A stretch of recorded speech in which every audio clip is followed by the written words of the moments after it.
Merry meet my fellow bookish witches.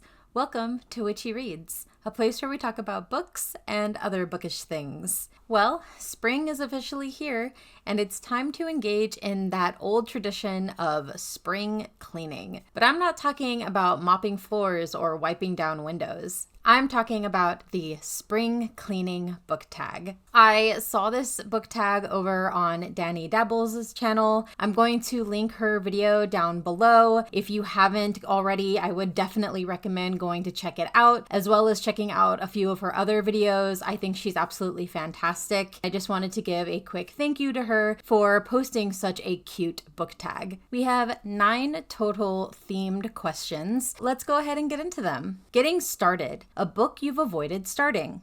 I don't really have a singular book that I've avoided starting. It's more of a series, specifically the Discworld series by Terry Pratchett. I've read the first book, The Color of Magic, and also another one, The Monstrous Regiment. I would love to continue reading this series, and in fact, it was a goal of mine for a while to complete the series. But the idea of reading all the books in the series right now, 41 in total, is something that I'm just not prepared to invest my time into right now, though I do really want to read the entirety of the series at some point. It might be in order to complete this that I need to set a goal of reading so many books in the series every year. As of now, I have pretty much avoided picking up any of the other books just because of the time commitment behind reading that entire series. And I know, the brilliance of that series is that you can pretty much pick up any book and you don't really need to follow it in any specific order. However, because of who I am as a person,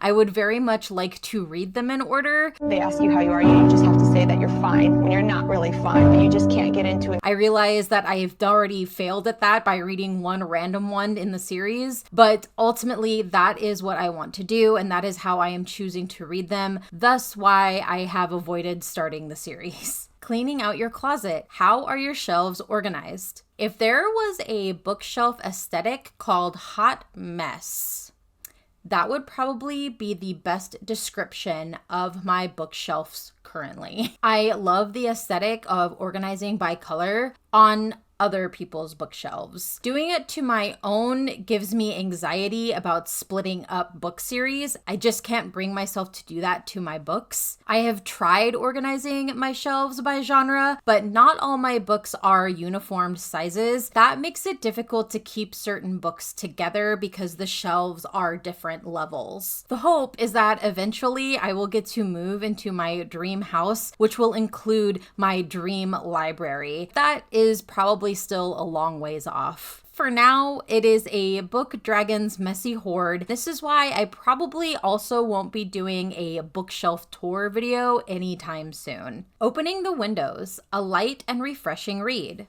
I could easily fall back on my tried and true love of Legends and Lattes or Bookshops and Bone Dust by Travis Baldree, but I want to expand my preferences and recommendations of books because I don't want to keep recommending the same books over and over, though you should read those. So in that vein, I am going to pull out The Girl Who Circumnavigated Fairyland in a Ship of Her Own Making by Catherynne M. Valente. As you can see, I have my annotations from when I read it years back. I never went and removed them, mainly because there are a lot of great quotes in this book, and I want to eventually go back and see which ones I marked just because I'm curious. Since it has been a few years, that might be a fun little exercise to do eventually. It is a middle grade adventure fantasy that follows a young girl named September as she is whisked away to Fairyland for an adventure under the guise of her being the chosen one of sorts. This book is absolutely magical.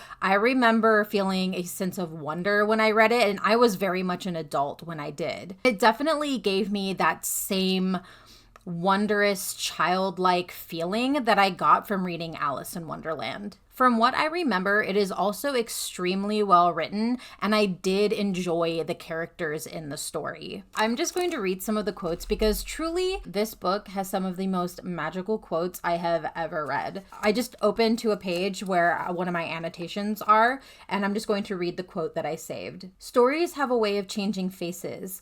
They are unruly things, undisciplined, given to delinquency and the throwing of erasers. This is why we must close them up into thick, solid books, so they cannot get out and cause trouble. And here's just one more. Any child knows what a witch looks like. The warts are important, yes, the hooked nose, the cruel smile, but it's the hat that cinches it, pointy and black with a wide rim.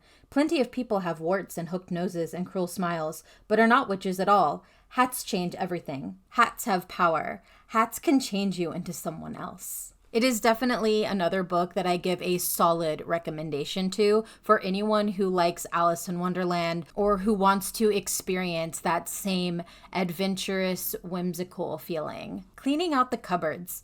Favorite food-related book. Okay, now I will talk about Legends and Lattes by Travis Baldree. Because if there was ever a book that makes me yearn to be drinking a delicious cup of hot coffee while eating a decadent pastry in a cozy coffee shop, it is this book. Its entire aesthetic is geared toward the coffee drinker that I am deep within my soul, and I adore it. I would also like to visit Viv's coffee shop, thank you very much, please and thank you.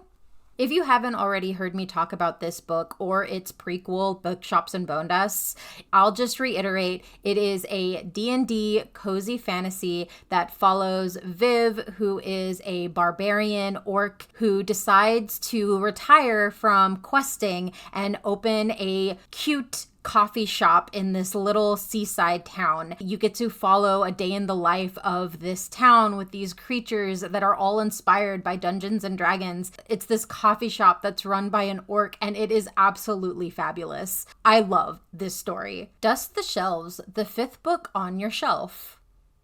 Okay. I will go see what that is. 1 second.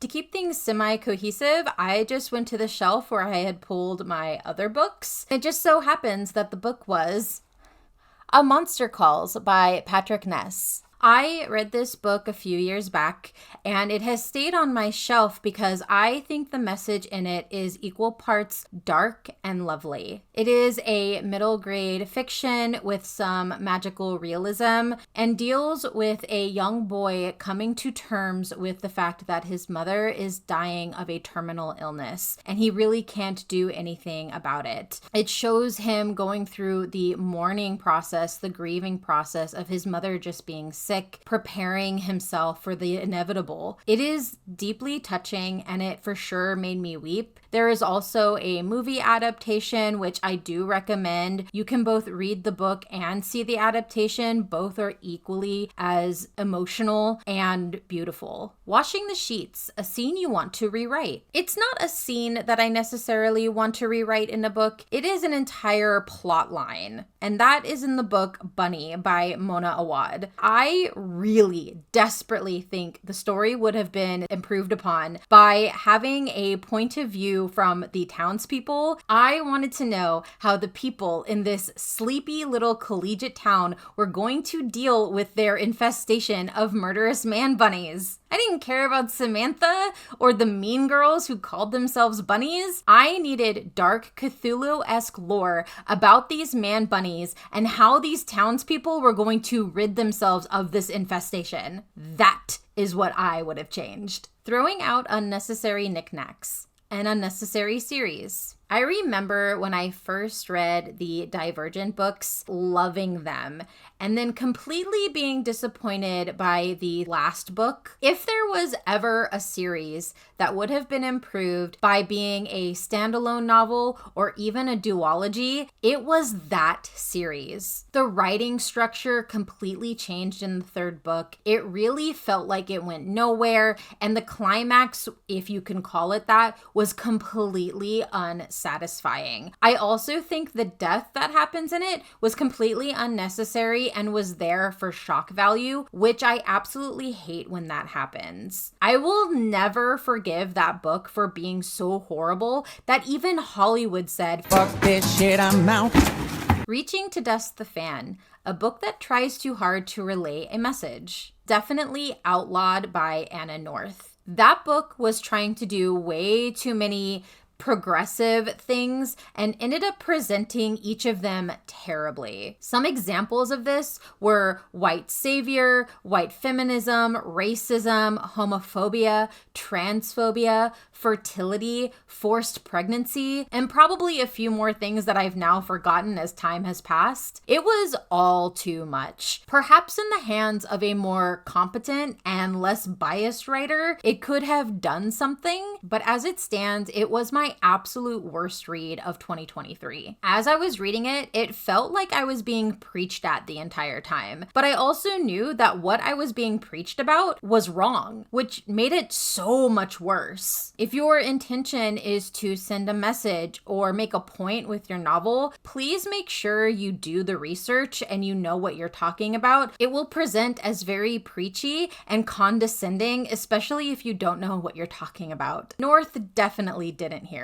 I would not recommend that book to anyone. Polishing Doorknobs, a book with a clean finish. The first book that came to mind, The Night Circus by Erin Morgenstern. This is another one of those great books that I just adore. I'm definitely starting to accept the fact that my type of whimsy is dark whimsy, and this book has it in spades. From the mysteries surrounding the circus, the locations it visits, and the unique creatures who entertain crowds in the dead of night that live under the black and white striped tents. It also happens to have one of those endings where the threads of the story come together perfectly and it gives the reader chills. I absolutely love when this is done well. When the author is talented enough to create all of these story threads and wind them and bring them together in a cohesive and explosive ending that leaves the reader in awe. This book does it exceptionally well. I'm going to have to reread The Night Circus at some point. I just know it. And there you have it. I have officially cleaned for spring with this book tag. This was definitely the most book-heavy book tag that I have done, and I had fun answering these questions. It's fun being able to pull books off of your shelf and recommend them in this way, so I really appreciate that. Once again, thank you to Danny Dabbles for sharing this book tag on her channel. If anyone else would like to do this book tag, please do. It's perfect for this time of year. I look forward to seeing other people's answers. If you enjoy watching my videos and would like to support my channel, the best way to do that right now is to like this video, subscribe to my channel, and share any videos that you particularly like. It really is a huge help, and I greatly appreciate it. Until our next chapter together, merry part and blessed be.